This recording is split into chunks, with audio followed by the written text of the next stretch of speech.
Now, a 10 on your side investigation. We are reporting on Norfolk Commonwealth's attorney, Fatehi. And he's known as a progressive prosecutor. His supporters call Fatehi a criminal justice reformer. His critics call him weak on crime. Tonight, Andy Fox is here to connect the dots on what defines a progressive prosecutor. Regina and Stephanie, Ramin Fatehi is a follower of liberal political activist George Soros.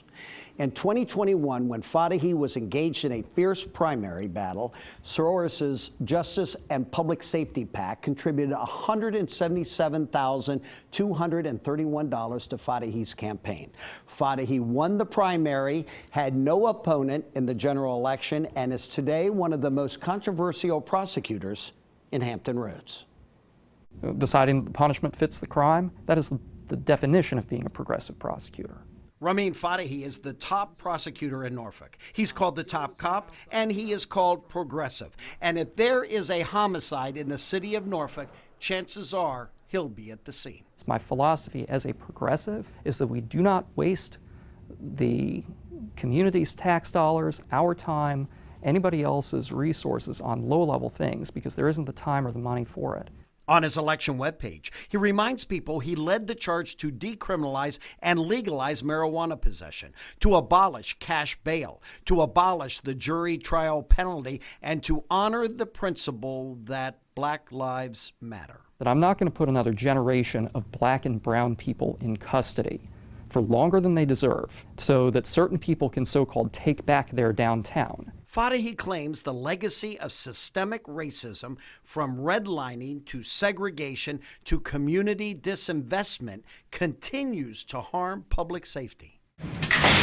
It's called mass incarceration because it is a conveyor belt where you mechanically apply everything. You hammer the low-level people, and it doesn't matter whether you catch the high-level people. After he was elected, Fatehi created the plea agreement philosophy and procedures. He states mandatory minimum sentences present a significant possibility of overpunishment, and he requires any mandatory minimum sentence exceeding 30 days, a prosecutor must seek the approval of a deputy Commonwealth's attorney. We asked him whether his progressive philosophy has led to increased crime in Norfolk, as his critics argue. It's simply not true. If you look, progressive prosecutors around the country, on average, have either the same rate of crime in their localities or lower than traditionalists. But what about Norfolk? We have a particularly acute shortage of police here in Norfolk. And every crime that somebody doesn't come forward that is a violent crime has the potential to generate more crime. It should be noted, Ramin Fatehi is unapologetic. I will stand by my commitment to make sure that there is one system of justice for people in Norfolk, not two systems, one for the wealthy and for the white, and one for the poor and one for the non-white.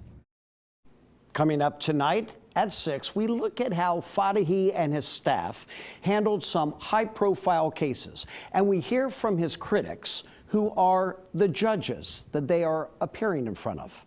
I'll have that story at 6. I'm Andy Fox, 10 on your side.